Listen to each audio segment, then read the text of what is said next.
Hola, hola. Hola, ¿se escucha? Hola, profe, sí se escucha. Perfecto. Ya empezamos. A estar rarísimo la cámara. Ah, sí, sí, tranqui, tranqui con eso. Bueno, esperamos unos minutos y empezamos. Ahí se escucha si me alejo un poquito más al micrófono de la cara. ¿Se escucha bien? Sí, se escucha bien. No, no. Ya empezamos, entonces.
Hola.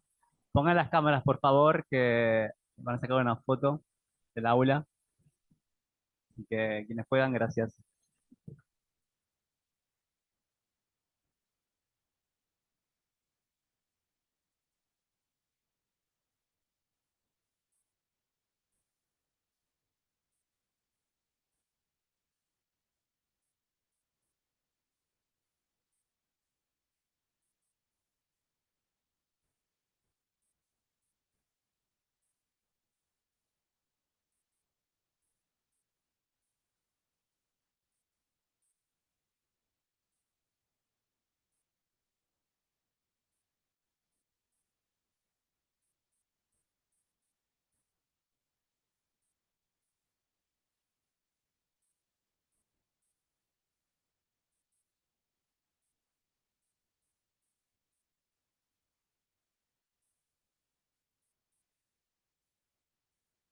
Bueno, no se peleen más que ya está la foto. Ya, para una nota que está haciendo Tela, por función de la ley no va, hoy se vota.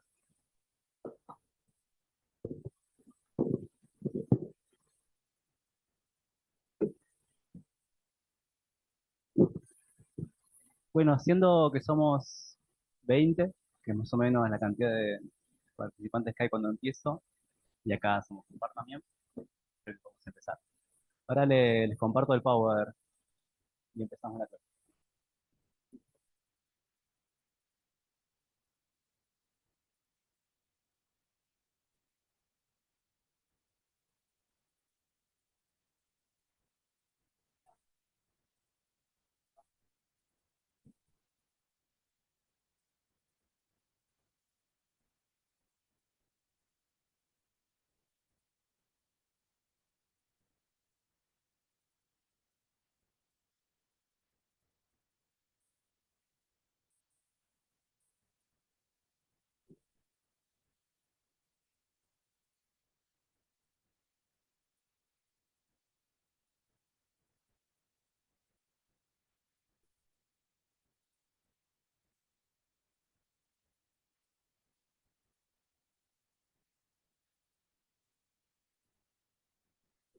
Bueno, ¿cómo andan? ¿Todo bien?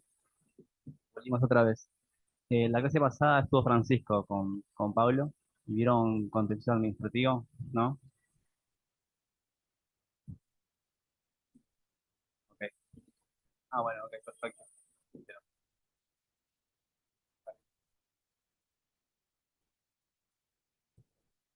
Bueno, antes de entrar al paso Sales, les pido a los alumnos y alumnas que están en el Zoom que si tienen preguntas, como siempre, me avisen. Bueno, puedo ver las manitos para meter el audio y hablen. Ah, perfecto. Ya que se amplió esto. Antes de entrar al hablar sobre el fallo Sales, quedaba terminar de ver lo que íbamos a empezar a ver otra vez. Recuerdo que vimos las diferencias entre la ley migratoria y las modificaciones que trajo el DNU 70, sobre todo nos enfocamos en el artículo 29, que es fundamental en los procedimientos administrativos, pero también después en el proceso judicial. Vimos todo eso, vimos las consideraciones del DNU 70 que van a ser importantes después para realizar el fallo FELS, y habíamos quedado, lo último que les mostré fue el acto administrativo de migraciones, de cómo son, ¿no? Cómo es el acto en el cual declara la expulsión del migrante y su irregularidad. Después les mostré una parte del planteo que hace la defensa en el procedimiento administrativo, donde pide la reunificación familiar, y después les mostré el acto de respuesta de la Dirección Nacional de Migraciones a ese planteo, que básicamente lo que les dije, no les decía que tengo yo que es un acto muy formulario, que son todos iguales y que no responden los planteos. Esa forma de plantear ese acto particular es por ahí de lo que nos agarramos durante toda esa época para anular esa expulsión, ¿no? Falta de motivación en sí. Exacto. Ahora vamos a hacer un poquito más a eso. Y hemos quedado ahí. Y antes de terminar toda la parte de lo que es el proceso judicial, eh, de expulsión de las personas y la revisión judicial que se hace, yo les quería mostrar los planteos que pasan. Bueno, ¿qué pasa? ¿Qué pasa una vez que Migraciones rechaza este pedido de sede administrativa de que se revise el acto de expulsión? Y una vez que es rechazado, eh, pone el recurso judicial, llega a primera instancia, y ahí están los planteos de las partes, ¿no? Planteos de la defensora pública, por un lado, de, bueno, de por qué se tienen que anular esos actos de expulsión, y los planteos de la Dirección Nacional de Migraciones, no, de por qué están bien fundamentados si se tienen que confirmar las personas de personas migrantes. Varios de los planteos que hay acá después son los que interpuso el CELS en el acuerdo colectivo. Ya vamos a llegar ahí. Vamos por partes. En primer lugar, la inconstitucionalidad del DNU 70 por vulnerar las garantías constitucionales de defensa en juicio y el doble conforme, al impedir la presentación de un recurso de alzada para su revisión por parte del Ministerio del Interior en su condición de superior inmediato de la Dirección Nacional de Migración. ¿Esto qué quiere decir? ¿Recuerdan cuando revisamos las modificaciones que trajo el DNU? Vimos que lo que hizo fue acortar los plazos, o sea, a 3 días. La defensa tiene 3 días para interponer un recurso administrativo y después el judicial contra ese acto de expulsión, pero a la vez retiró la ley de limitaciones la posibilidad del recurso de alzada administrativo, es decir, que ese acto administrativo lo revisa el superior de migraciones, que en este caso es el Ministerio del Interior. Después, con el TNU 70 no se podía hacer eso, y como la isla ha dicho, la misma migraciones es la que vuelve a revisar ese acto si estuvo bien o no. Entonces, lo que plantea la defensa es, bueno, esta modificación, esta forma en la cual se da el procedimiento administrativo, claramente vulnera las garantías del debido proceso. Por el poco tiempo que tenemos para preparar defensas, por la ausencia de esa revisión por parte del Superior de Migraciones. Es uno de los procesos. Y acá, en relación a esto, traje de la Convención Interamericana de Derechos Humanos. Esta es la opinión número 18, que si lo buscan por título es sobre los derechos y garantías de las personas migrantes indocumentadas. Pues creo que más completo dice en el proceso de discusión y de otra cosa.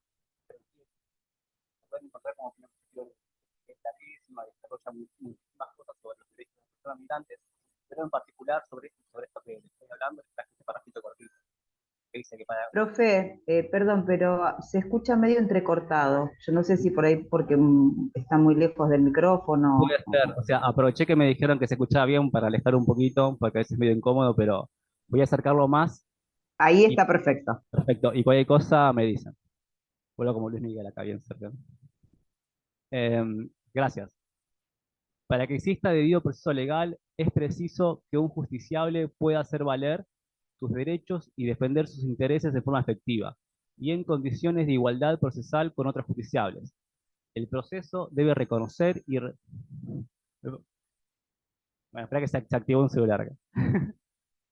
El proceso debe reconocer y resolver los factores de desigualdad real de quienes son llevados a juicio. La presencia de condiciones de desigualdad real obliga a adoptar medidas de compensación que contribuyen a reducir o eliminar los obstáculos y deficiencias que pidan la defensa eficaz.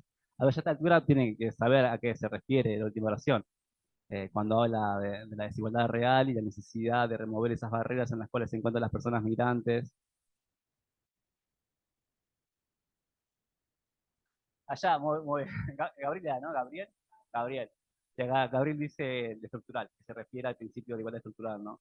En cual, a diferencia del otro principio que se fija, ¿no? Es decir, si las diferenciaciones que hace la ley son arbitrarias, son calidad razonables con respecto al fin buscado, el principio de igualdad estructural lo que reconoce en sí, eh, lo que prevé es la existencia real, esa igualdad real que hay en la sociedad entre distintos sectores, ¿no? Y que hay determinados sectores dentro de la sociedad, aquellos que enumera el artículo 75 y 23, nosotros le agregamos los migrantes, obviamente que hay otros, porque esa numeración no es taxativa, que están en condiciones de vulnerabilidad. Entonces lo que dijo la Corte Interamericana antes del decreto 70 es que las personas migrantes están en una condición de hecho desigual a los nacionales del país la cual migran.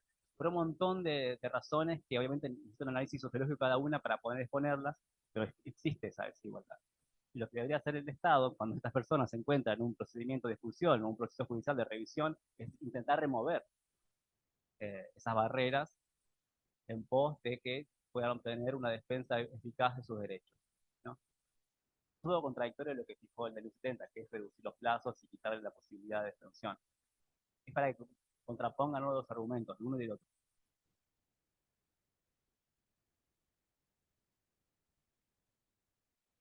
Bueno, esto es lo mismo, ¿no? También la Corte Interamericana también sostuvo que en el marco de las garantías procesales resulta fundamental el derecho a contar con el tiempo y los medios adecuados para preparar la defensa, con relación a esos 3 días que solamente da para preparar el planteo.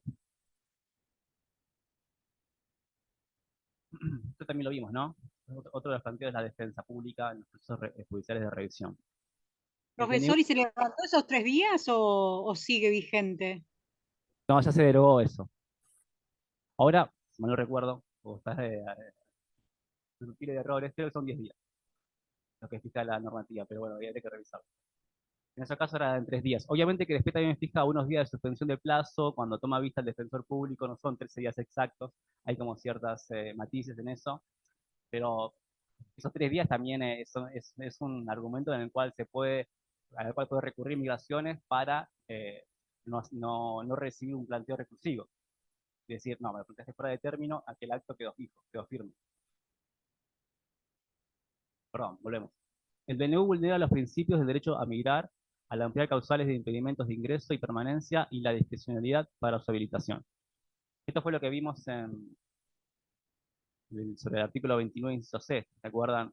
Que ampliaba las causales, que ya no estaba más ese piso de 3 años mínimo de la pena para que entre dentro del impedimento, sino que con la modificación, cualquier tipo de delito eh, ingresaba, cualquier tipo de delito que sea susceptible de prisión, de una pena, era susceptible de entrar dentro de la causal.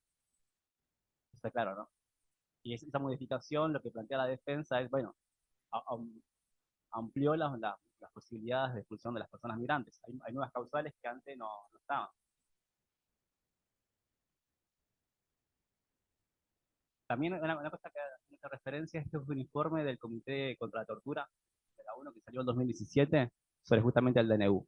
Que lo que dijo el comité fue que preocupa la reciente sanción del DNU 70 que deroga parte de las garantías de la ley de migraciones e introduce un procedimiento de expulsión de migrantes sumarísimos que reduce drásticamente los plazos para recurrir a la expulsión. Pese a la posición de la delegación estatal de que dicho decreto respeta las garantías de dicho proceso, el comité insta a derogar o enmendar la disposición, ¿no? La posición de organismos internacionales de derechos humanos con respecto a la modificación de la ley de migraciones que hizo el macrismo en ese momento.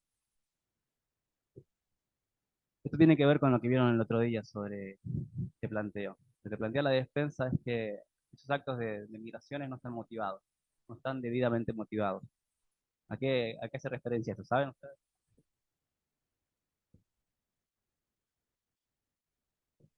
Aquí no tiene un sustento, dice Gabriel.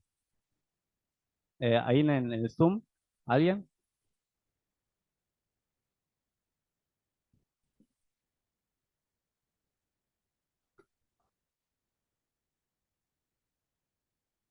El, Dentro de los requisitos que tiene que tener un acto administrativo, que son varios en la ley de procedimientos administrativos, del artículo 7, ¿no? Requisitos del acto, elementos, elementos esenciales del acto administrativo. Eh, que sea obviamente dictado por la autoridad competente, que tenga una finalidad, que tenga una causa, o sea, que se base en los hechos y el derecho aplicable, y que esté motivado. Cuando, ¿a qué se refiere la motivación? Es decir, que esté fundamentado, ¿no? Motivación refiere a la fundamentación del acto administrativo. ¿Y por qué plantea esto? Porque por lo que le mostré yo el otro día cuando le mostré los dos actos administrativos, que frente a la expulsión, la persona migrante pide la reunificación familiar, presenta documentación de, bueno, tengo hijos, vivo acá, la pena venció hace 10 años, tengo trabajo, etcétera, etcétera, que respondía a migraciones. Entonces había un acto de toda gestión, o sea, después de la versión de DNU, que están más argumentados ahora, explican más cuando rechazan eh, los pedidos de reunificación. Lo que decían era básicamente un párrafo que se repetían todos, que era no se agregaron elementos que pueden modificar la decisión anterior. Eso, eso no es motivar el acto administrativo, no. Lo que tiene que, y se los pongo acá, adelante, hay una explicación de qué es motivar el acto administrativo. Esto es lo que decimos en la Cámara con respecto a esto, ¿no? Que igual es una cita de Gordillo, de la vieja, pero que ¿viste? Quedan en las sentencias. Que motivar es explicar por qué la administración toma una decisión. No es remitir al fundamento de derecho o de hechos que se hizo en el primer acto administrativo, sino decir, bueno, me presentaste todo esto no alcanza por tal motivo. Y desarrollar y explicarle al administrado por qué no es ese lugar. Esas respuestas generales no colman esa necesidad, ¿no? De que el acto esté motivado.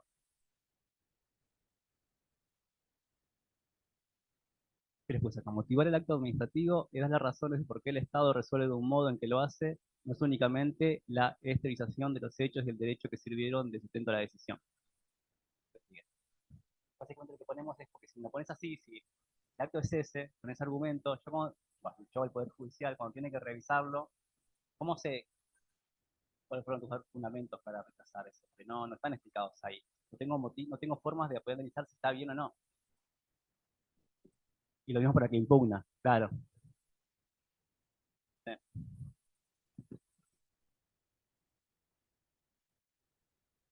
Esto es importante, está bueno que lo ponemos. Es decir, por ejemplo, la sola existencia de antecedentes penales con presidencia de otras circunstancias relevantes no puede autorizar indispensablemente a la Dirección Nacional de Migraciones para disponer la expulsión de una persona migrante. La autoridad de aplicación no puede limitarse a comprobar la existencia de un antecedente penal y automáticamente proceder a su expulsión. La gravedad de la conducta reprochada, el tipo de erradicación en el país, la existencia de lazos familiares y laborales, entre otras circunstancias, deben ser consideradas por migraciones al momento de confirmar o no una actualización. Estos otros son los temas que, en realidad no sé si hay mucho debate en el Poder Judicial porque la posición es unánime con respecto a esto. Y un poquito lo hablamos la otra vez y un poquito también se abarca en el fallo CELS. La defensa suele decir en los procesos de expulsión que la decisión de expulsión es una afectación a la garantía constitucional del non bis in idem. ¿Saben cuál es este principio?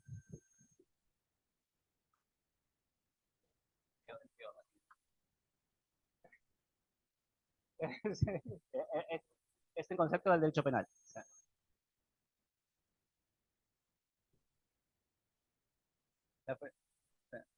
Como el no bis in idem es no dos veces por lo mismo, sería no traduciendo en latín acá, que no se puede juzgar una persona dos veces por el mismo hecho. O sea, la otra vez, cuando, no acuerdo en qué circunstancias salió de que estábamos hablando, y una compañera dijo, pero con las expulsiones se está volviendo a juzgar una persona que ya cometió un delito y que cumplió la pena, y otra vez se lo vuelve a castigar, y trajo este tema. Y yo dije que ya íbamos a hablar. Eh, a ver, la expulsión, si bien se entiende como una consecuencia, ¿no?, de esa pena. Pero para que este principio, ¿cómo decirlo?, aparezca, para que se viole el principio de que no se puede juzgar dos veces a una persona por el mismo hecho, se tienen que dar tres circunstancias.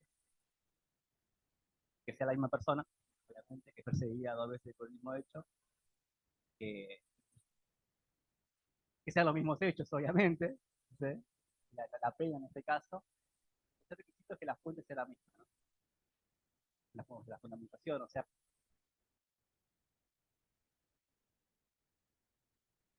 sí,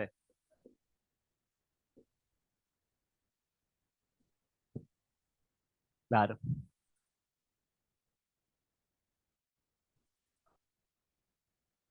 Porque no están escuchando por eso. No, le estoy comentando acá a los compañeros que están en la clase presentes que eh, esto se discute mucho en derecho administrativo cuando se juzga con dos fuentes distintas un mismo hecho. Por ejemplo, un empleado que comete un acto de corrupción, cajero de un banco que se queda con plata que no corresponde.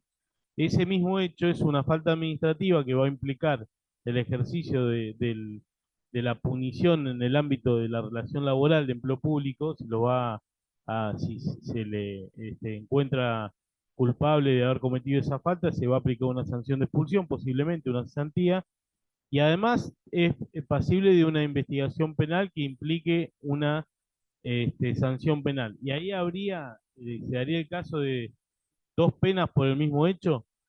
Si uno lo mira así livianamente, pareciera que sí, o se podría, pero lo que explica, y es importante tener en cuenta lo que explica Franco, es eso, que la fuente del tipo de responsabilidad que se genera en uno y otro caso son distintas. Entonces, es compatible una sanción disciplinaria con una sanción penal.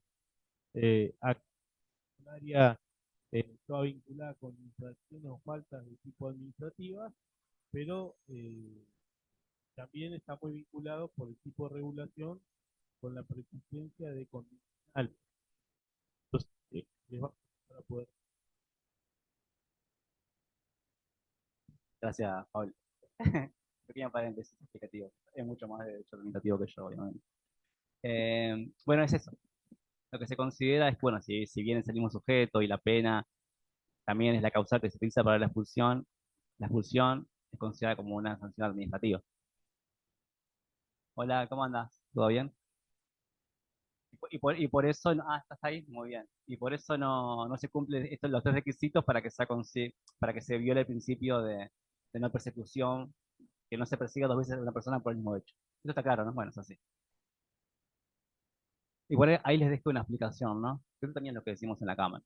Que básicamente les explica lo que le acabo de decir. Que tienen que dar los tres requisitos para que se viole ese principio y que en estos casos, también ya lo dijo la Corte Suprema, que también se apela a ese precedente, la fuente es distinta. Tienes un lado penal y otro lado administrativo, por lo cual no es una discusión, no es una violación al principio de que no se puede perseguir a una persona o veces por.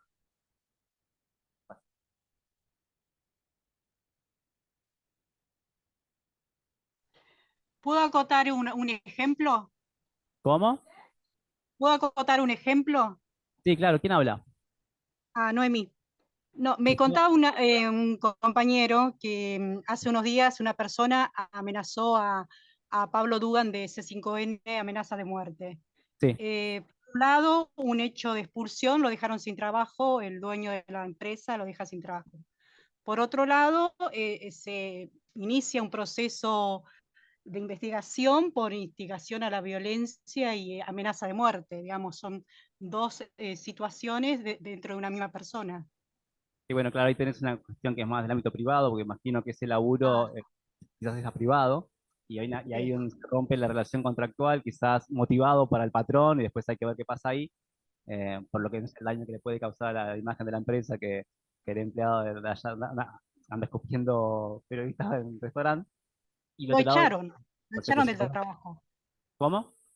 Lo echaron del Claro, lo trabajo. echaron. Bueno, pero ahí, Lo echaron por por eso. ejemplo, se diferencian en esos ámbitos. Uno es privado y el otro, bueno, es la Sí, persecución de derecho criminal. sí, Pero sí, bueno, es un exacto. ejemplo. Tienes la misma persona, el mismo hecho, pero después hay dos cosas distintas. Mm, sí, El ejemplo está bien, mami, está bien, sí. gracias. Sí, bueno,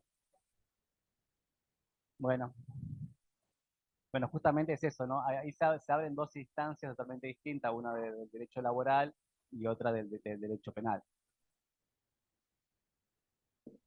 Después, hacia lo último, les puse, bueno, cuáles son los planteos de migraciones en los procesos judiciales. Suelen ser, la verdad, que planteos más dogmáticos, no van tanto al hueso, sino hay una justificación que es muy en línea con la que utilizó el Poder Ejecutivo para la sanción del DNU. Por ejemplo, ¿no?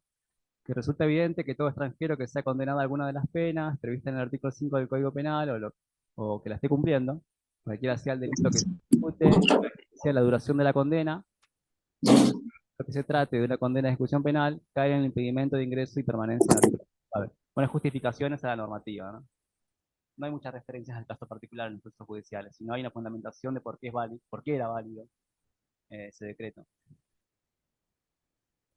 Y también una justificación que se encuentra en las consideraciones del DNU, que la Corte Interamericana ya ha sostenido que los Estados-nación tienen la potestad de regular la entrada y salida de las personas al país, ¿no? Al territorio. Y que esto va a poder modificar, ¿no? Con respecto a la política migratoria que tenga una administración en ese momento.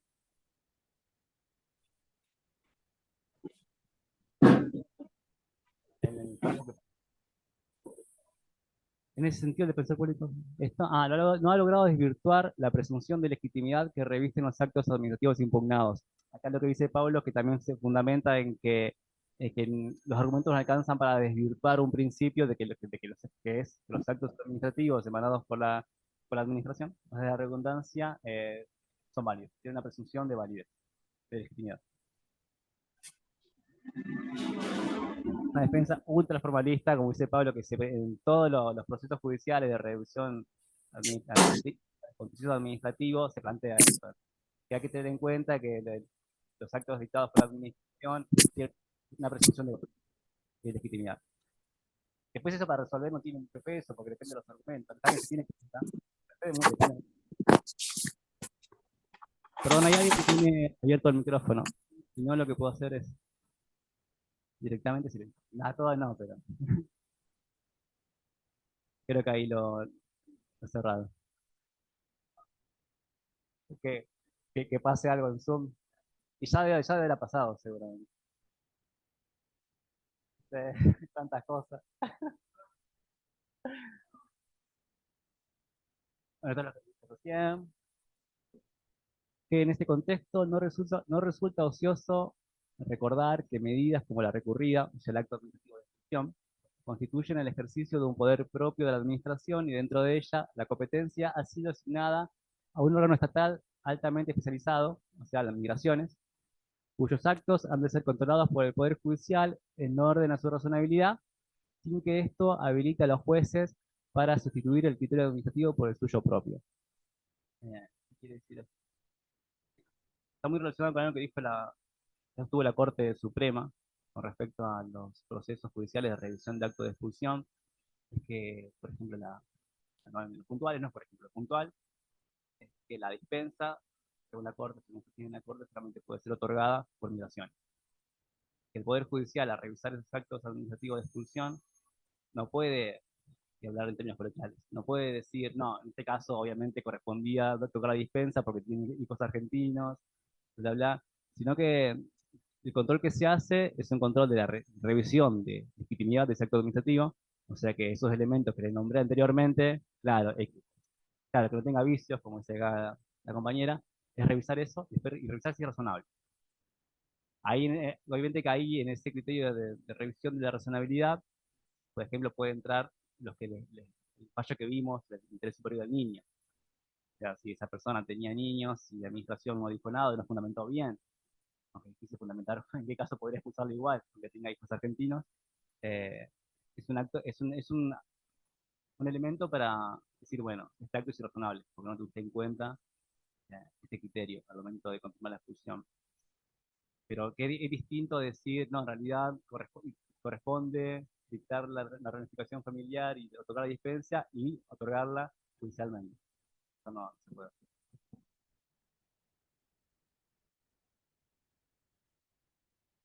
Como esta medida que sostienen combinaciones. Que no es suficiente alegar el criterio de reunificación familiar si el interesado no acredita en grado mínimo y más allá del título de padre o madre que genéricamente invocan con una conducta congruente y consecuente con las obligaciones que conllevan el desempeño de dicho rol familiar. O sea, lo que solicitaba migración es que además de acreditar que tengas hijos argentinos, lo cual según la ley de migración ya te da la residencia permanente, por el simple hecho, tenés que mostrar que, está bien, que cumplís el rol. Que sos buen padre, que sos buena madre, que estás presente y demás. Cuando hablamos de esto en otra clase, una compañera nos dijo, che, pero eso es como bastante subjetivo, como dice Gabriel, pero además ese rol no es que a veces no se mantiene constante en el tiempo. Uno tiene, son relaciones humanas y a veces en un momento puedes acreditar una buena relación y capaz al mes no.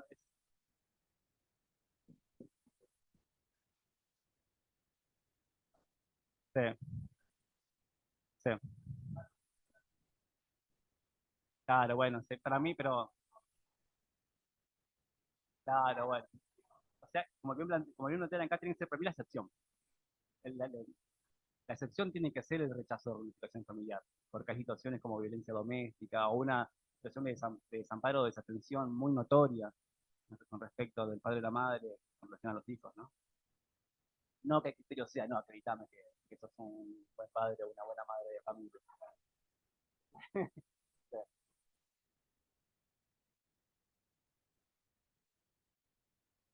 Bueno, esto es terrible.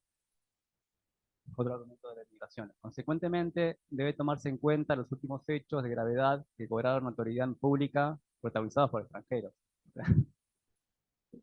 que dejaron en evidencia graves falencias en el limitado ejercicio de políticas migratorias y afectaron directamente a la población del país, sus derechos y garantías esenciales.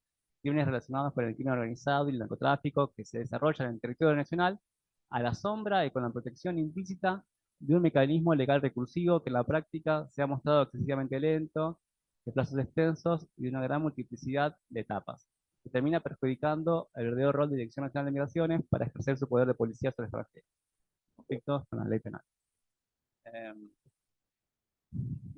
Picheto, dice Pablo acá. Un poco este párrafo, lo que está bueno es que condensa las consideraciones del Poder Ejecutivo en ese momento para dictar el DNU, ¿no? La identificación de las personas migrantes con la criminalidad, ¿no? Como una presunción general que después se aplica a casos particulares, que eso es lo complicado, ¿no? En estos casos, no hacer esas cuestiones en general para negar una residencia, una representación familiar. Bueno,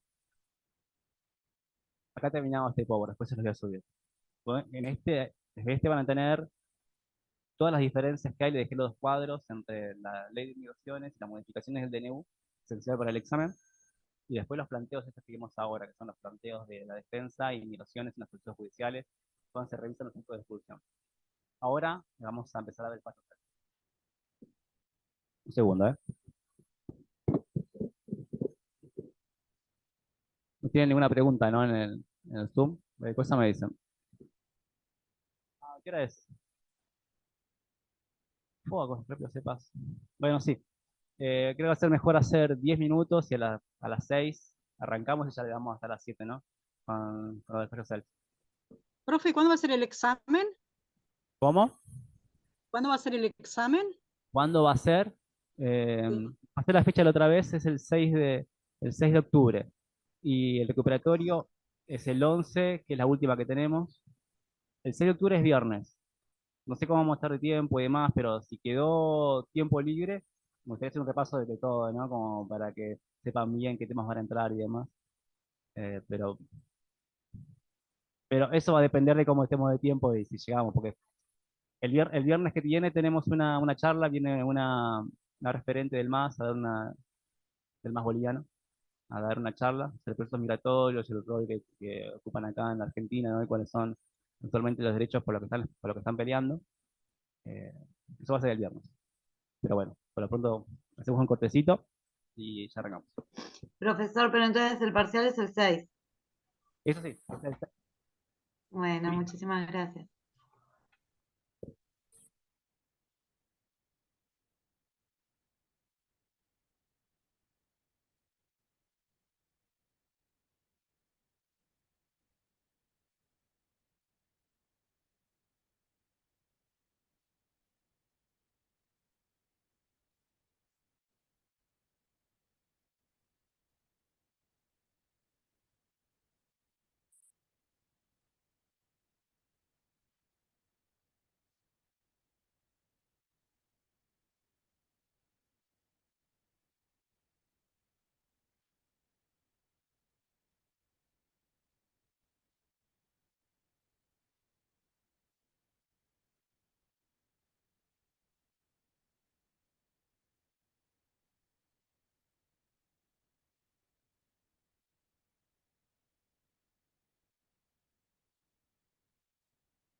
Hola, hola.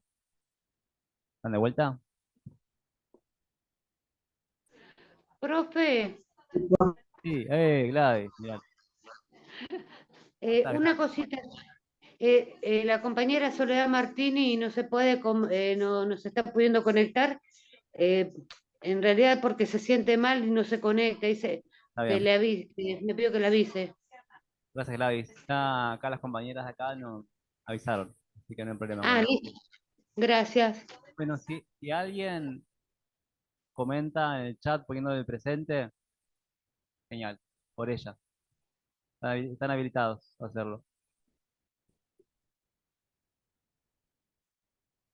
Y también quedo prendido acá. No, pero bueno. Sí, siempre grabo. El profesor.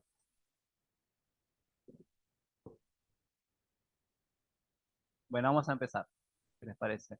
Llegamos al espacio self, que es como lo más importante. No es lo más importante, pero al hablar del menú 70, obviamente que sí.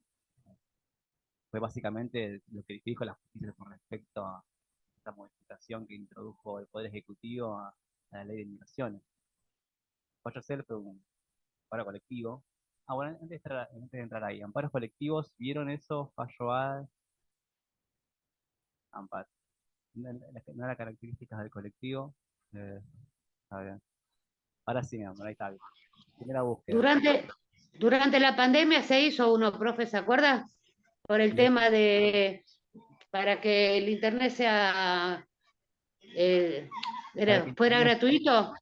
pues no recuerdo que se haya iniciado un amparo colectivo. A Quizás, nosotros nos preguntaron, como usuarios, nos llegaron invitaciones para que nos adhiriéramos a la presentación de un amparo colectivo. No prosperó, obviamente, llegó y fue rechazado. desconozco. Igual después del Ejecutivo, después in- declaró que el Internet es un servicio público, no lo recuerdo, ¿no? Claro. Ahora Bueno, lo pero busco, profe. está bien, pasarlo si querés. Gracias, Gladys. O sea, no vieron el fallo Alavi, me imagino que no en ninguna otra materia. Fallo Alavi, ok. Alavi, Alavi. Siempre le dije Alavi. Alavi. Sí, sí, sí, seguramente, seguramente. El tema de acciones colectivas me gusta mucho y sí, se habla muchísimo, pero y no vamos a entrar acá en eso porque también es muy largo y mucho tema, pero una pincelada para que entiendan que es un amparo colectivo. Artículo 43 de la Constitución Nacional, párrafo 1 y 2 solamente. Va a leer Virginia, y va a tener que venir acá Virginia. Y ya le vas a tener que mirar la cámara. Les repito, artículo 43, los dos primeros párrafos.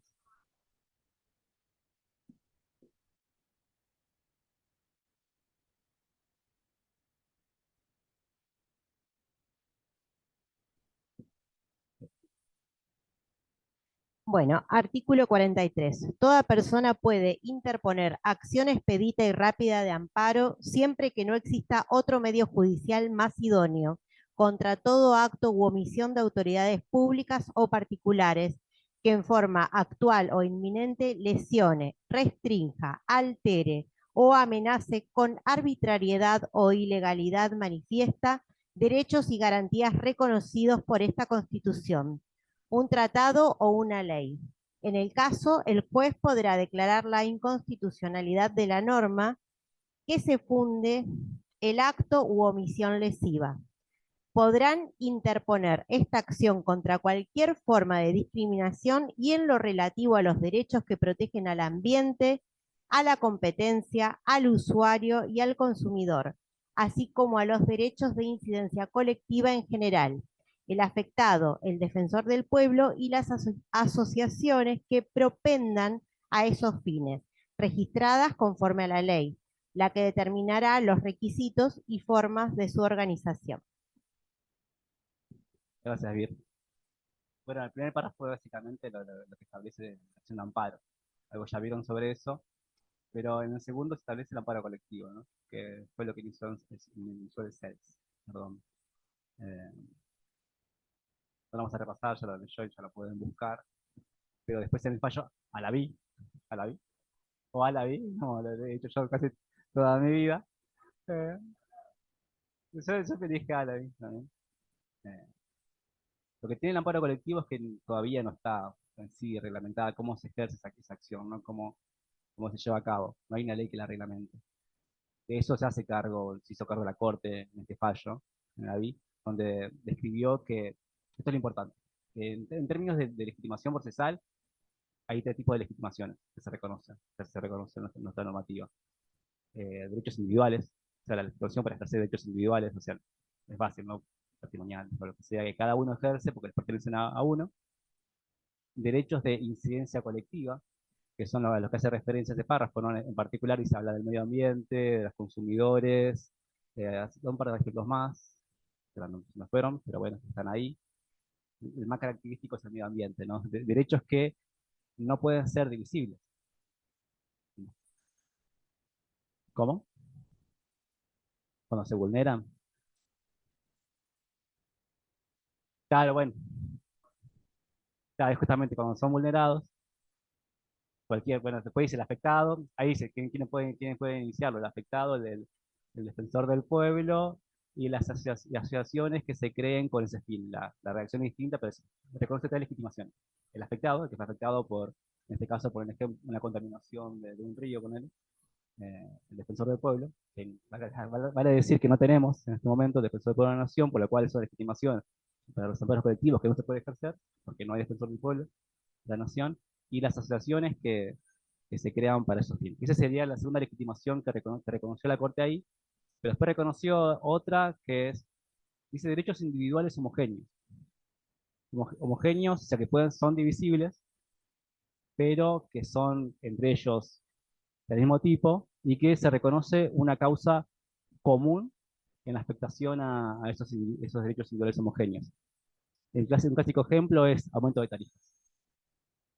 Digo tarifas porque se menciona amparo colectivo, el CEPIS, que fue nuestro.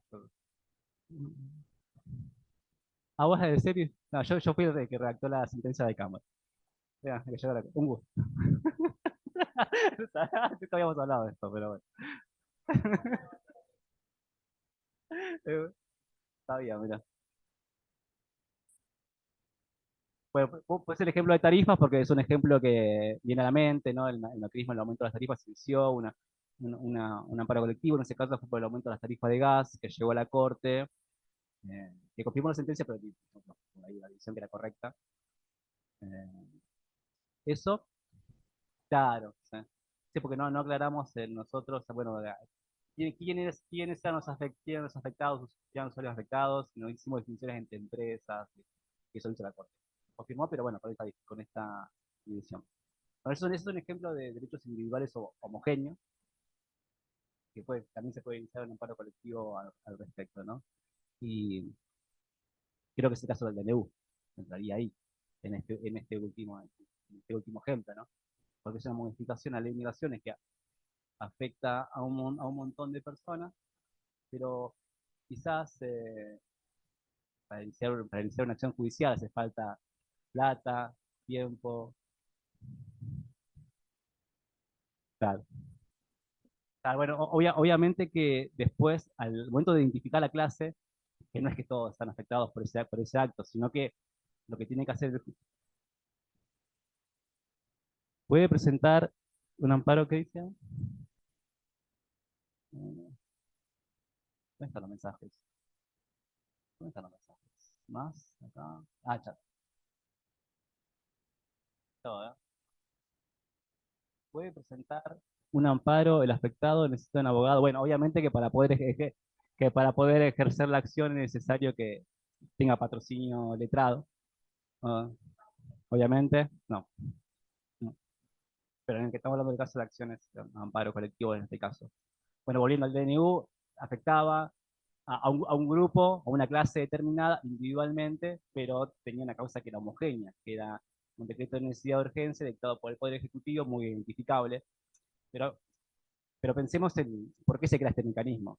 Porque es muy posible que un migrante que se encuentra afectado va a iniciar esa acción con lo que conlleva en términos de tiempo, de conocimiento, de dinero, no de buscar un abogado, tener y las ganas de poder litigar contra el DNU, y esto se pensó para eso. Hay unos requisitos que la Corte los desarrolla, pero después no, como dije, no está reglamentada. Y cuando la Corte reconoció esto, después pasaron y se empezaron a solapar procesos colectivos, ¿no? Que hablan sobre el mismo tema y se había sentencias contradictorias. Después la Corte ordenó y creó un registro de, bueno, cuando se dice un amparo colectivo, se registra ahí. El primero es como funciona como un polo de atracción. Después hay algunos otros requisitos que no están en las acordadas que sacó la Corte, como por ejemplo, este es muy importante, que el amparo colectivo hay que, hay que pensar que si se inicia una acción individual por cada uno, no tiene un rédito con respecto a el gasto que va a hacer esa persona para el resultado buscado, ¿no? El ejemplo de tarifas. ¿Por qué una persona iba a iniciar una acción para que le descuenten, no sé, 5 gambas de tarifas? Que si nadie inicia eso. Una cosa es cuando, bueno, claro, una cosa es cuando, bueno, en este caso el CEPIS, ¿no? Una asociación inicia. Y lo que se sabe respecto de esto de las asociaciones es una visión muy, desde el punto de vista de la igualdad estructural, ¿no? Porque ese reconocimiento de un legitimado, que no puede no ser el afectado principal, pero le da legitimidad para poder iniciar una acción en representación de los que son del grupo afectado, que en este caso son las personas migrantes.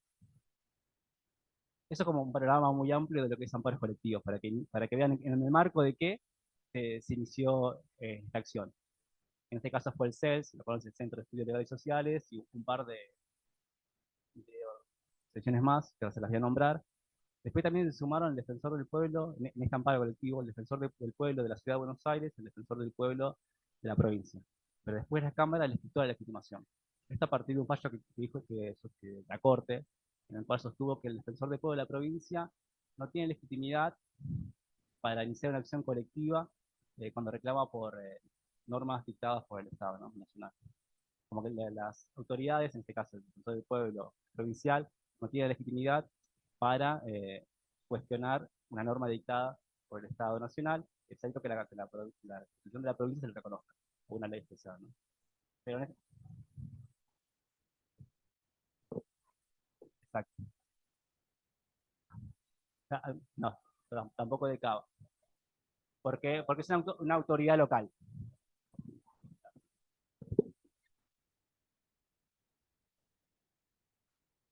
En este caso también lo pudo haber iniciado el Defensor del Pueblo de la Nación, pero como les dije, no hay.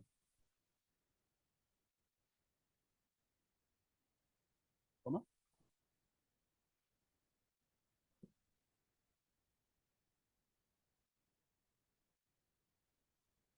De la Nación, que es el que está faltando. Claro.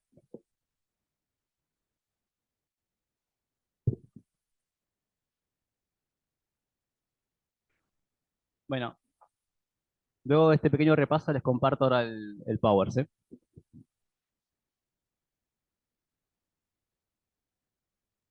Está bueno, profe, porque estuve viendo que ya nos dejó todo subrayadito. Ah, ya estuviste Sí, lo estuve leyendo Ah, y como siempre leo lo subrayado. no les pregunté si leyeron el fallo que lo subí. Usted se tomó la molestia de dejarnos ya marcado lo que hay que leer, digo, ¿no? De pronto, Claro, me parece. al menos en las primeras páginas, porque no está todo. No, no, sí, vi. También son 50 hojas, profe, ¿qué quiere? Eso le facilita mucho la lectura y también obviamente le dejo el Power acá siempre, después es una guía. Perfecto. Sí, es la guía. Bueno, como les dije, por cuestiones de tiempo, creo que vamos a ver solamente el primer voto. Como saben, si no lo saben, después sería más primer voto y después la clase del resto. Bien. Además son varios fallos para preguntar. ¿Dónde estaba? Ah, como ustedes saben, acá, como ustedes saben, las cámaras de apelación son de jueces. Y esto depende de cómo funciona cada cámara. A veces hacen voto conjunto, a veces están votando de a uno, depende de la organización interna. En este caso, hubo un primer voto del juez, creo que Alemania, ¿no? Ya le cambié el nombre. Alemania, está bien. Y ya vamos a ver lo que resolvió. Pero antes que eso, bueno, ¿quién lo inició? El amparo colectivo. como ya les dije, el CELS, el Centro de Estudios Legales y Sociales, la Comisión Argentina para Refugiados e Inmigrantes y el Colectivo por la Diversidad. Esto es un tema porque acá que haya más de un legitimado, no sé si en acción, no tiene que ser uno, el representante de la clase. Está como, tengo una duda con esto, le pregunta Pablo, pero como no, como no hay ley todavía que regula acciones de clase, amparos colectivos hay sentencias que cada una es un mundo con respecto a qué hace con esto. La Corte intentó ordenarlo con las acordadas, pero aún así, por ejemplo, esto, hay 13 legitimados cuando con las acciones colectivas, lo que dice en Estados Unidos, que dice la Corte acá, tiene que haber uno que represente a la clase. Y después tiene que controlar que ese que representa a la clase lo haga bien. O sea, que realmente vaya a defender los intereses que dice defender el aparato colectivo, porque es un legitimado que está defendiendo el derecho de un montón de personas, en este caso, las personas migrantes, ¿no? Sí. Y bueno, sí. Profe, no sé, no se le escucha bien. ¿No se escucha bien? ¿Ahora? ¿Ahora, hola? Ahí sí, profe, pero antes todo lo que dijo, no sé, no lo escuché. Pero me tienen que avisar. ¿No se escuchó nada de todo lo que dije de amparos colectivos? No, se escuchó como entrecortado, pero me parece que tiene como ver un poquitito el micrófono, porque ese necesita cariñito. Siempre Bueno, está pasa bien. igual. Bueno, me lo acerco más y hablo un poquito más lento. Pero bueno, acá la de las chicas y los chicos se quedaron con los conceptos de amparo colectivo. Igual esto no entra en el examen, era para explicar qué es un amparo colectivo y por qué él se lo presentó en representación de los migrantes. No es esencial, era solamente una explicación previa. Ahora sí. Bueno, como les dije, estas tres asociaciones iniciaron el amparo colectivo contra el DNU por considerarlo inconstitucional. Los argumentos centrales era que, bueno, acá Virginia otra vez voy a requerir de tu ayuda.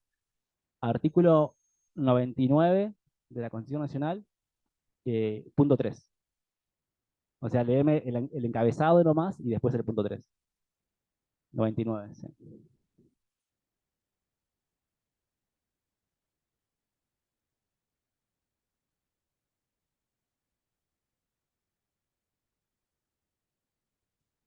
Sí, igual no todo, es solamente la primera parte que dice primera oración y después el punto 3.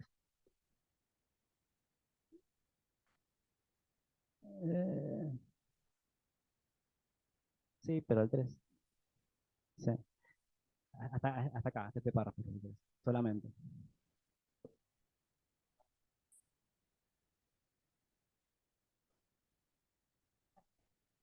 El presidente de la Nación tiene las siguientes, bueno, debe ser las siguientes atribuciones, pero quedó ahí. Bueno, voy a leer el punto 3 del artículo 99. Participa de la formación de las leyes con arreglo a la Constitución, las promulga y hace publicar.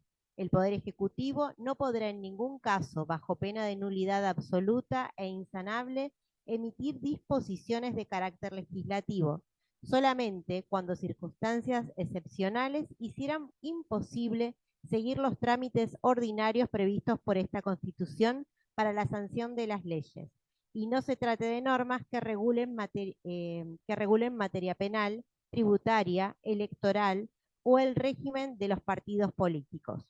Podrá dictar decretos por razones de necesidad y urgencia, los que serán decididos en acuerdo general de ministros que deberán refrendarlos conjuntamente con el jefe de gabinete de ministros. Muy bien, gracias Virginia.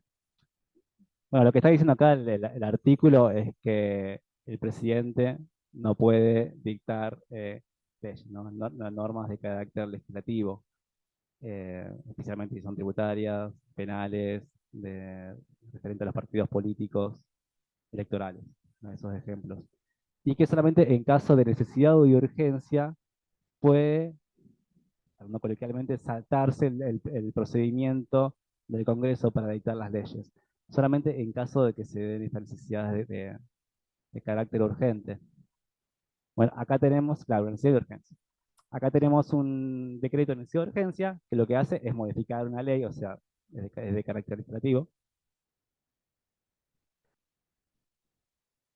Sí, claro, acá lo que dice Gabriel es como un buen comentario, que la justificación del Poder Ejecutivo en ese momento fue la lucha internacional contra el crimen organizado con respecto al narcotráfico, ¿no? Esa fue una de las fundamentaciones que tuvo el PEN. Que aprovecharon Eh, lo que fue el G20 para demonizar a determinados sectores y se fueron con la modificación.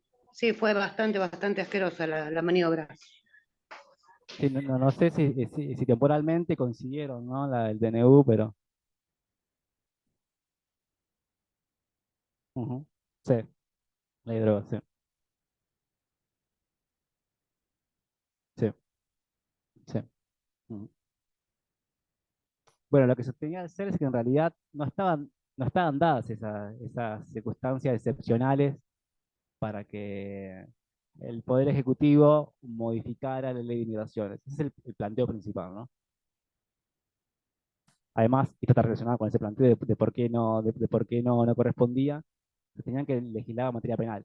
Y como vimos, es una materia, o sea, vimos que se considera que no regula materia penal, pero vimos en el artículo de la Constitución que una de las cosas que no puede hacer los decretos es regular en materia penal.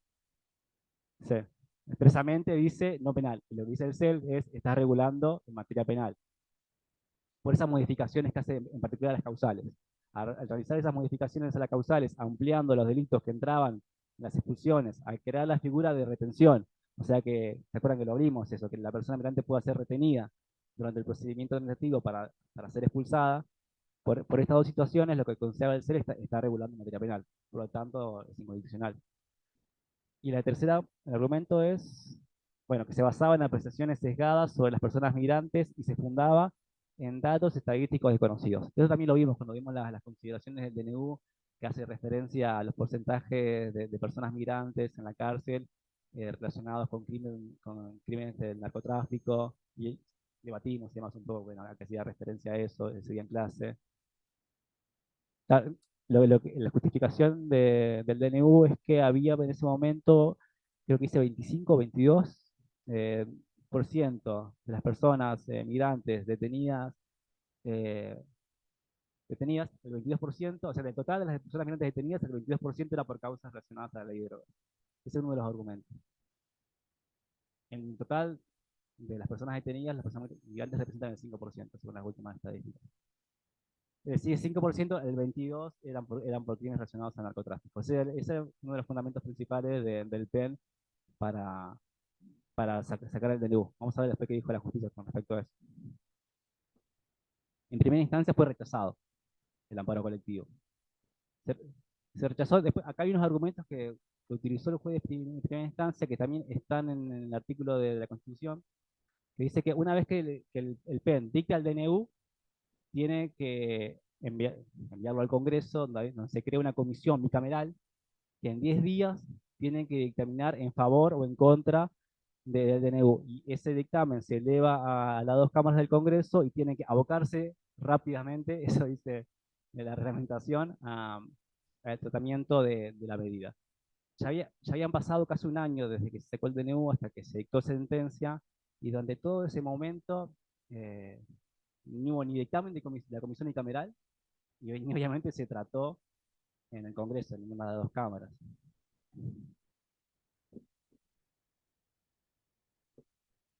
Obviamente que durante ese tiempo está vigente el decreto. Claro, lo que más o menos dio a entender en primera instancia es como, bueno, como todavía no se expidió el Congreso, es virtualmente válido. Un poco raro, pero ese fue uno de los argumentos que utilizaron. O sea, no me puedo expedir, dijo el juez de primera instancia, sobre la validez o no, porque todavía no tramitó en el Congreso y todavía no dijeron si vale o no, por lo tanto virtualmente todavía es válido, y además sostuvo que para él no estaba acreditado de parte del CELS cuáles eran las condiciones para no considerar que no había necesidad de urgencia. O sea, que la necesidad de urgencia tenía más validez para el juez de primera instancia, lo que sostuvo el Poder Ejecutivo, es decir, la necesidad de actuar sobre el crimen organizado y demás, que es lo que sostuvo el CELS. Iba a razón al Ejecutivo en ese momento. Sí, sí.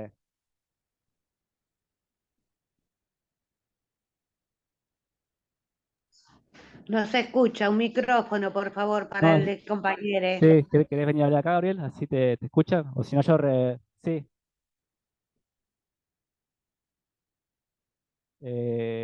No hay un mouse, pero está conectado a la computadora. Así que no, es el único. No, no había nada. No, no había. Sí, Gabriel va a hacer un comentario. ¿Qué tal? No, que recién el profe decía que migrantes estaban en los penales, eran un 5% sobre el total de la población.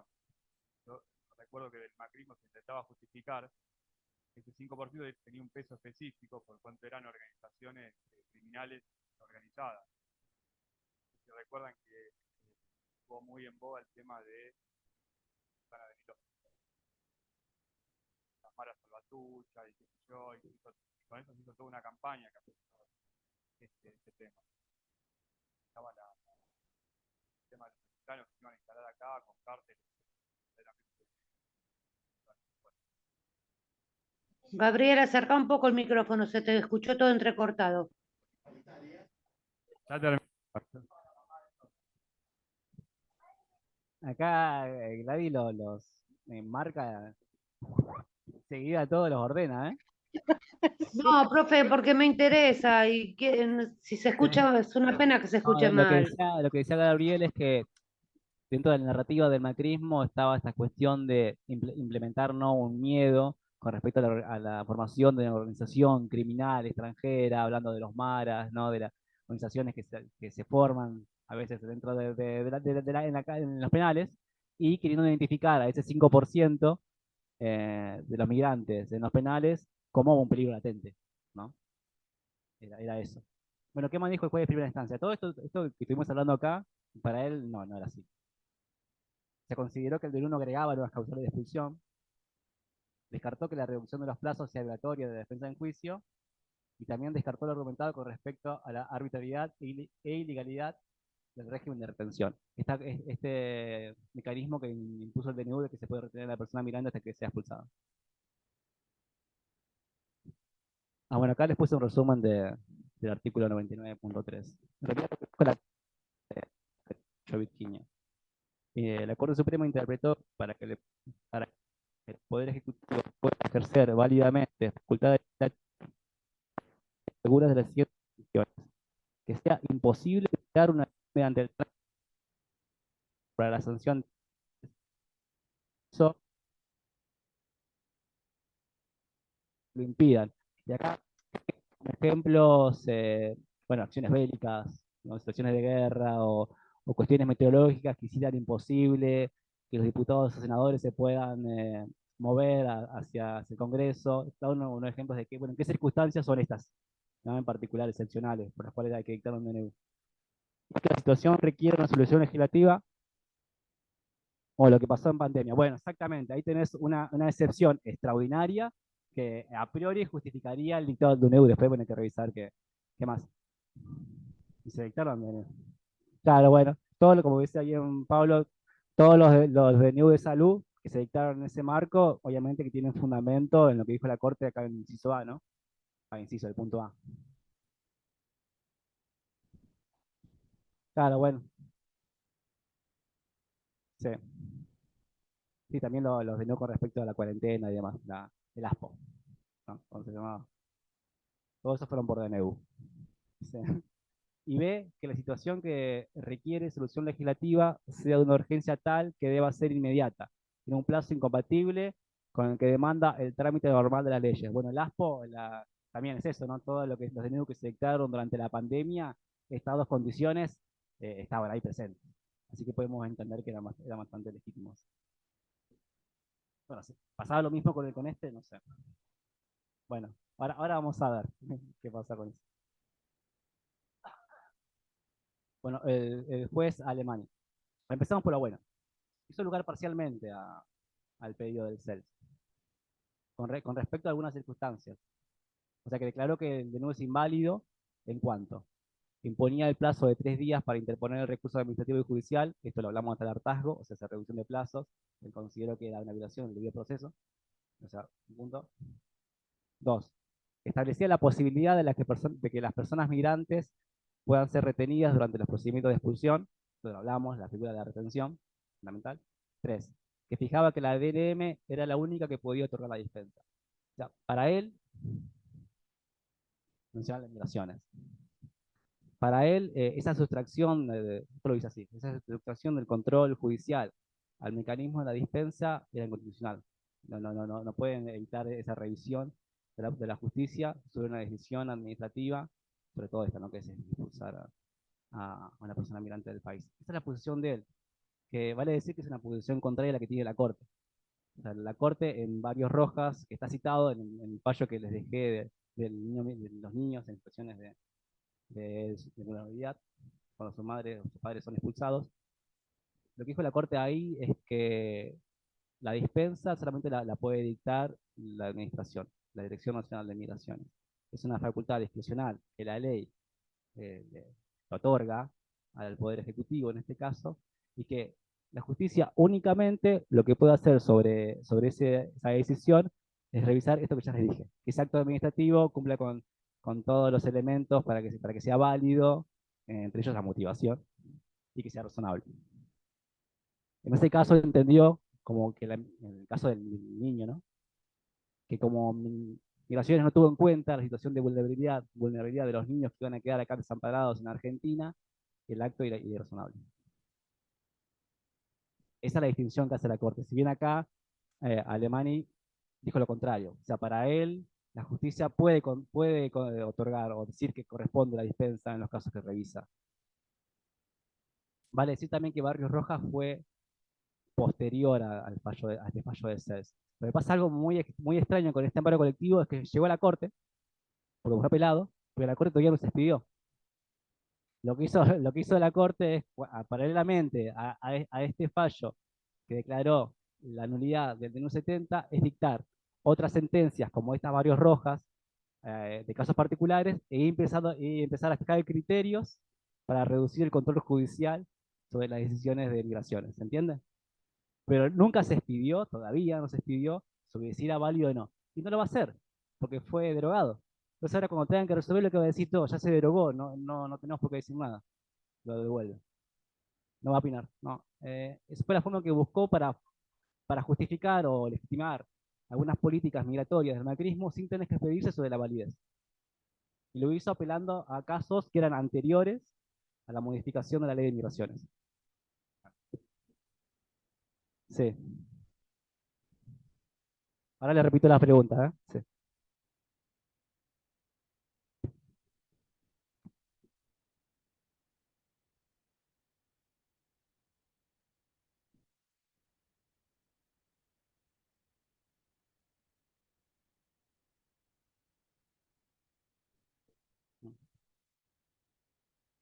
Bueno, acá, perdón, me olvidé tu nombre. Alberto. Trae a colación la política migratoria del macrismo de fomentar la migración venezolana. Y se iba en contra de este DNU. Bueno, pasa que ahí había que ver también caso por caso esas personas, si tenían antecedentes o no. Es difícil hacer una apreciación. Sí, Gabriel. Sí, sí. Lo que dice Gabriel es que es poca la incidencia de venezolanos que delinquen. Lo mismo otra vez había que la estadística, pero tenemos una apreciación de lo que vemos en la calle, en Cava, vemos que muchos se dedican a trabajar, ¿no? En Rappi o entregas. Dicho esto, no, bueno, obviamente, sí, obviamente. Obviamente que no podemos hacer esa apreciación. Sí. Vení. Y si vas a hablar, para que escuchen todos. Perdón que interrumpo, pero yo decía que la gente no delinque por nacionalidad, sino porque delinque nada más, por lo que sea que lo haya llevado a cometer un delito o decisión, lo que sea, ¿no? Pero no es por nacionalidad, y que como yo trabajo en el Registro Nacional de Reincidencia y Estadística Criminal, hablar de estadísticas de personas que cometen delitos por su nacionalidad me parece a mí aberrante o que que no tiene nada que ver, no podemos decir así, perdón, voy a decir esto, no sé, chilenos son pungas, los uruguayos son estafadores, los peruanos son, no sé, narcotraficantes, o no sé, lo que sea. O sea, a mí me parece una barbaridad una estadística con esos criterios y teniendo la nacionalidad de las personas como un criterio o como un parámetro para decir en qué delinquen, no sé, yo no lo veo así. Gracias, Virginia. Oye, bueno, obviamente que estamos de acuerdo con el comentario. Dicho eso, todo lo que estuvimos comentando acá, y con respecto a la política migratoria del macrismo con relación a las personas venezolanas, es cierto que tuvo una política de apertura hacia ese colectivo con una afinidad política detrás, ¿no? Poniendo el eje en el relato de las personas migrantes que se van por la crisis política, que obviamente, más allá de las opiniones que puede tener cada uno, había una crisis institucional y migratoria en Venezuela en ese momento y que obviamente se aprovechó el macrismo también de la situación. Sí. Sí, sí, obviamente, como dice acá Gabriel también, hay una política migratoria del Estado de Argentina, pero tampoco podemos identificar la ideología de cada persona venezolana que viene acá y que se apoya en esa política migratoria de apertura. Ahí a ver chavistas que se van por X motivo, ahí a ver macristas o gente de derecha que se va por X motivo. Obviamente, no podemos identificar la nacionalidad, ni la nacionalidad, ni la criminalidad, la identificación política. Eso ya empecemos del vamos. La crítica en sí, oye, si la hacemos, tiene que ser la decisión. Una política migratoria hacia un sector más regional, identificándolo con la criminalidad, y hacia otro de apertura. Quizás la crítica va hacia ahí, ¿no? Hacia la decisión migratoria de la administración en ese momento. No obviamente hacia las personas que migran en esas condiciones.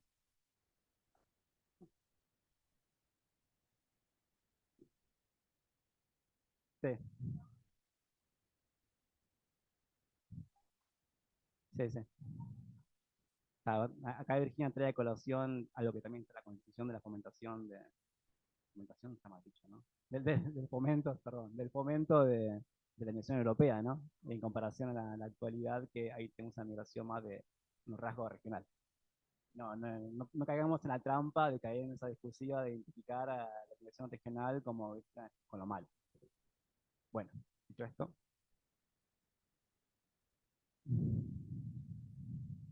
Bueno, ¿cuáles son los fundamentos que utilizó Alemania para cada una de estas circunstancias?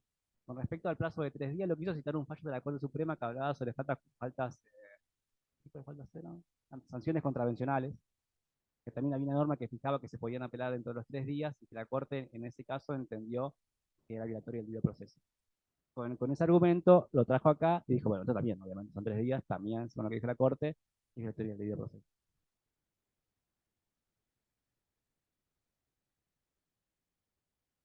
¿Cómo? ¿Que no está más? ¿Quién? No, pero este fallo es de la Cámara Federal. Como le dije, no llegó a la Corte, llegó a la Corte, pero no se expidió, ni se va a expedir.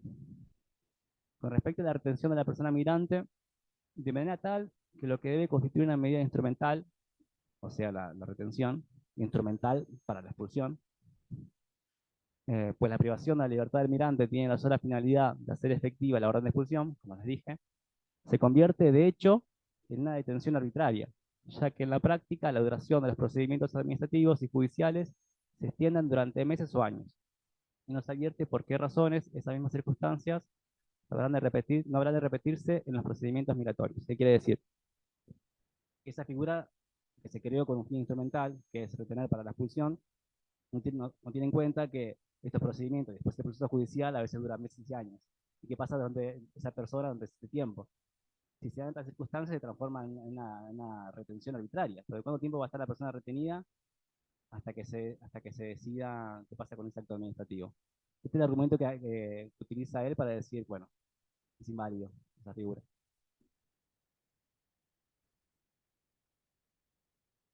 Bueno, es lo mismo. Playa lo que le acabo de decir, básicamente. Esto con respecto a si puede dictar la dispensa de migraciones. También resulta objetable lo establecido en el artículo incorporado como 62, en el que dispone que el otorgamiento de la dispensa establecida por el artículo 29 será una facultad exclusiva de migraciones. no pudieron ser otorgadas judicialmente. Bueno, y acá dice lo que dije yo, que no puede sustraer del control judicial esa decisión de migraciones y que debería el Poder Judicial controlar esa decisión y decir si la valida o no. Que puede, pero como dijo la Corte, puede controlar el acto, pero no puede decir si corresponde o no a la decisión. Es una frontera esa distinción, ¿no? Pero es fundamental.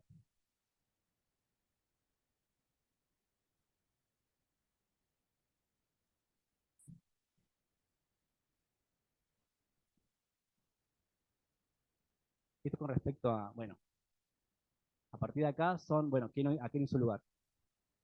Esto con respecto a lo que sostenía el CELS en relación a que esos porcentajes que a los que refiere el DNU en realidad está caracterizando a las personas migrantes como delincuentes, efectivamente. Lo que dijo Alemanic es bueno, que en realidad esas distinciones, o sea, lo que dice el CELS y lo que dice el PEM, lo que dijo el PEM, el Poder Ejecutivo Nacional, quiero decir, es una distinción apreciativa sobre el porcentaje, ¿no? Sobre esa estadística. Y que en sí no es un argumento suficiente como para decir que no está bien fundamentado el DNU. Se trata entonces, o sea, estas dos posiciones, de una divergencia sobre aspectos de hecho que ambas partes presentan en forma contrapuesta, y respecto de los que no se han introducido elementos de prueba bastantes como para desvirtuar de plano la constitucionalidad de la medida. Lo que quiere decir es que, bueno, no es un argumento suficiente para decir que es inválida la decisión. Decir que esa estadística está mal. Bueno, con respecto a las causales, a la ampliación de las causales, no son penas en el sentido del hecho criminal, sino restricciones o sanciones administrativas.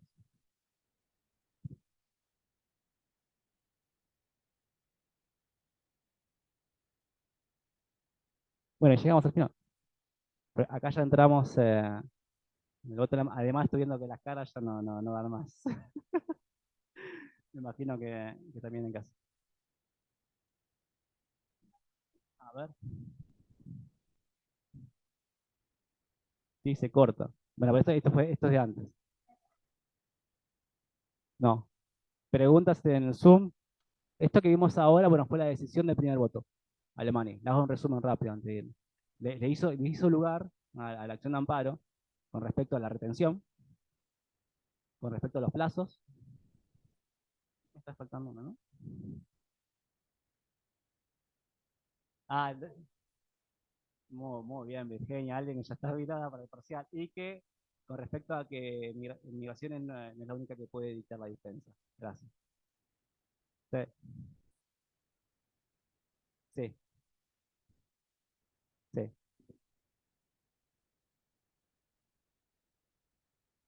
El martes que viene terminamos con esto. Sí. Y 9 viene Sofía, sí, otra profesora.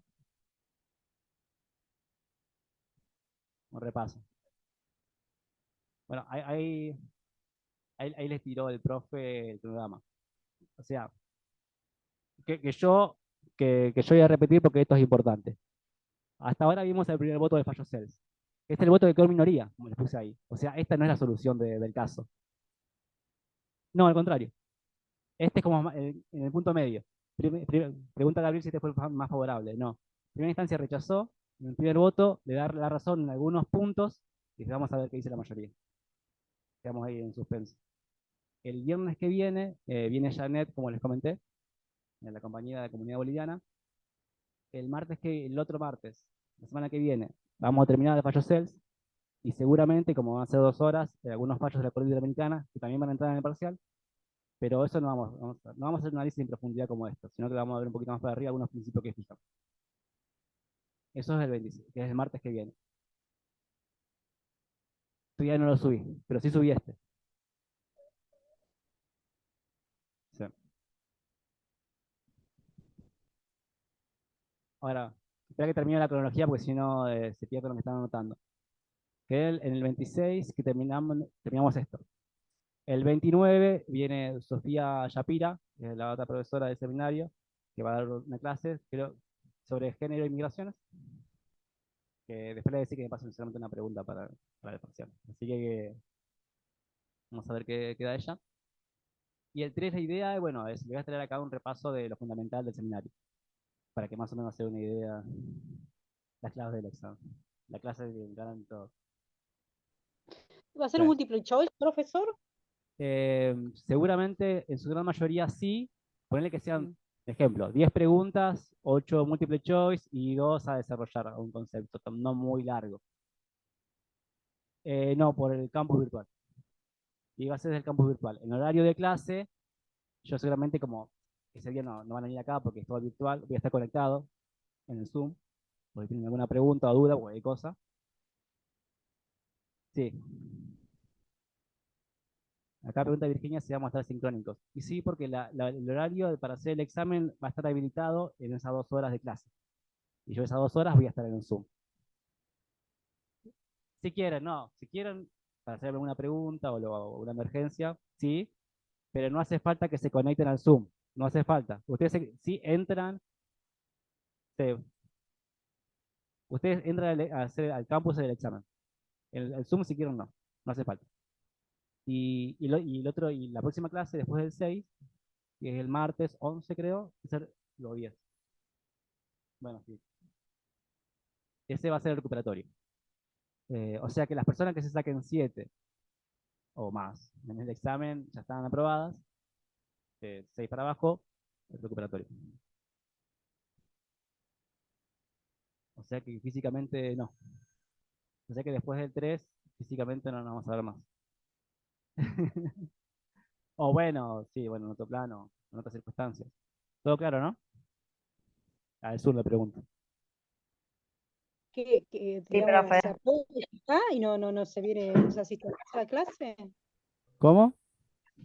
que se saca una buena nota y ya terminó la clase, terminó Y si la el cursada. 6, porque recuerden que este es un seminario de 2 meses, y ahí termina. Claro, porque la última clase, que sería el 16, es feriado, así que esa clase la perdimos. Así que tuvimos que correr todo un día para atrás. Bueno, Y no es el formulario Google, sino que lo va a corregir. ¿cómo? Que no es un formulario Google, sino que lo va a corregir. No entendí la pregunta. El examen Sí, va a ser no, obviamente no van a tener la nota del momento, porque va a haber 1 o 2 preguntas que yo voy a tener que revisar después. Así que bueno, igual voy a hacer expedito. Sí, sí. Sí, esto lo vamos a hablar, así que no se preocupen con eso. O sea, el examen va a ser un viernes, les prometo que el sábado van a estar las notas. ¿Qué promesa que hice? Estuvo mal, no, ya, no. No tendría que prometer, ya sé. Pero bueno, considerando que el martes es el recuperatorio, tiene que ser el sábado, así saben. Bueno, compañeros y compañeras, ahí estamos. Nos vemos la próxima, ¿quieren? Gracias, profe. Un beso, profesor. Chau. Gracias, profe. Gracias, Chau, chau. profe, gracias. Chao, chao. Gracias, profe. Nos vemos. Gracias, profe. Gracias. Carly.